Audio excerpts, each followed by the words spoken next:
Bonjour à tous, c'est Gromy pour l'MDLI numéro 53. Alors aujourd'hui, comme à peu près une semaine sur deux, plutôt que de vous présenter un exercice, je vais vous présenter un artiste. Et là en l'occurrence, je vais surtout vous présenter une œuvre d'un artiste. Donc il s'agit de Cages de Dave McKean, qui est une des BD qui m'a le plus marqué depuis que je lis des BD. Je l'ai lu il y a assez longtemps pour la première fois et j'ai dû la relire une bonne quinzaine de fois depuis. C'est une BD assez dense, ça fait à peu près 500 pages. C'est principalement en noir et blanc, mais pas que, comme vous allez le voir par la suite. Donc c'est principalement noir et blanc et un niveau de gris qui est un petit peu bleuté. Donc Dave McKean, c'est un illustrateur anglais qui est notamment connu pour avoir fait les couvertures de Sandman, un comics scénarisé par Neil Gaiman. Et également il a fait Arkham Asylum, c'est une BD scénarisée par Grant Morrison qui est vraiment incroyable aussi au niveau graphique. Qui là il a fait vraiment le dessin, la peinture de bout en bout. Donc c'est peint et c'est très beau aussi, je vous le conseille. Et donc il a fait également Cages, qui est sorti à la base sous format de comics indépendant et qui a duré 10 chapitres. Et donc là, les chapitres sont regroupés dans un seul livre qui fait 500 pages et qui est de fort belle facture. Donc ce livre, il y a un scénario qui est relativement construit dedans, mais qui est un petit peu difficile à suivre peut-être à la première lecture. C'est surtout une galerie de personnages qu'on va voir évoluer la plupart du temps. On comprend pas forcément leurs liens au début, mais ça se révèle petit à petit.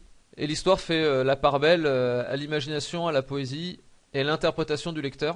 Donc vous voyez là, c'est les premières pages. Donc vous voyez, c'est du noir et blanc très beau avec un niveau de gris. En fait, ces comics là à la base, c'était vraiment un moyen d'expérimenter. Pour Dave McKean, il expérimentait autour du comics et il a vraiment utilisé plein de techniques différentes. Il a utilisé la plupart du temps une sorte de gaufrier à 9 cases comme celle-ci, ce qui lui permet de se concentrer uniquement sur le cadrage et la mise en scène plutôt que sur la mise en page. Donc ça, c'est un des personnages principaux de l'histoire, un musicien de jazz un peu philosophe, un peu mystique surtout, et avec ce chat qui va avoir une certaine importance dans l'histoire également. Donc là vous voyez, ça c'est les premières pages, il y a déjà une transition là entre deux styles différents. Donc là c'est de la line assez classique, et on passe en peinture vers les dernières cases. Et vous voyez là c'est le chat, ce qu'il regarde par la fenêtre c'est en peinture, et ce qui est de son côté c'est en line. Et il y a pas mal de petites choses comme ça dans cette BD, c'est super intéressant, que ce soit graphiquement ou même dans la scénarisation, ça a souvent une importance.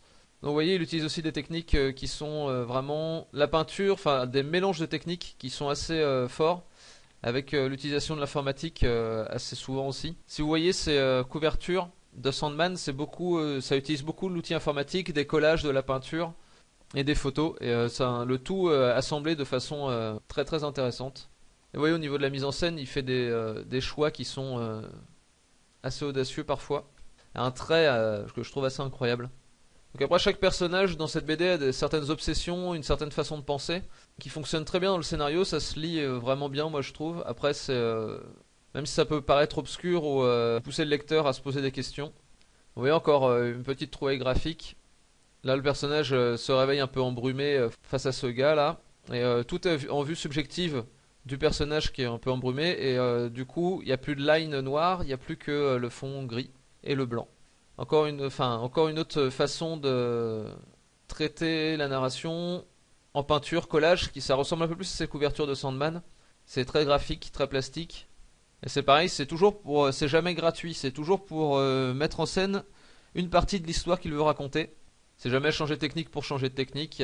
Ça apporte toujours une force au récit. Donc là, un peu de crayon, c'est ce que en fait l'histoire, le personnage principal, c'est lui, c'est un peintre qui est en manque d'inspiration et qui change de quartier. Il arrive dans ce quartier où il y a pas mal de personnages un peu barrés. C'est à la fois drôle et tendre, un peu inquiétant parfois.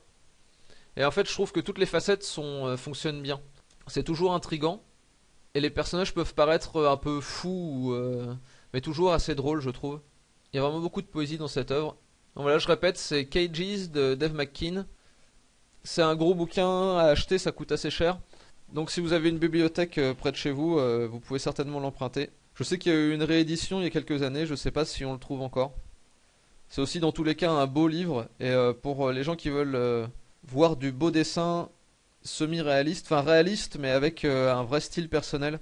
Les expressions des personnages en particulier sont toujours très justes et parfois un peu déformées, et ça fait tout le charme. Donc voilà, si j'avais juste une BD à vous conseiller, ce serait celle-là. Donc voilà, j'espère que cette petite vidéo vous aura donné envie de lire cette BD. et de découvrir l'œuvre de Dave McKean. Je vais vous souhaiter une bonne journée, je vous dis à demain, et dessinez bien, salut!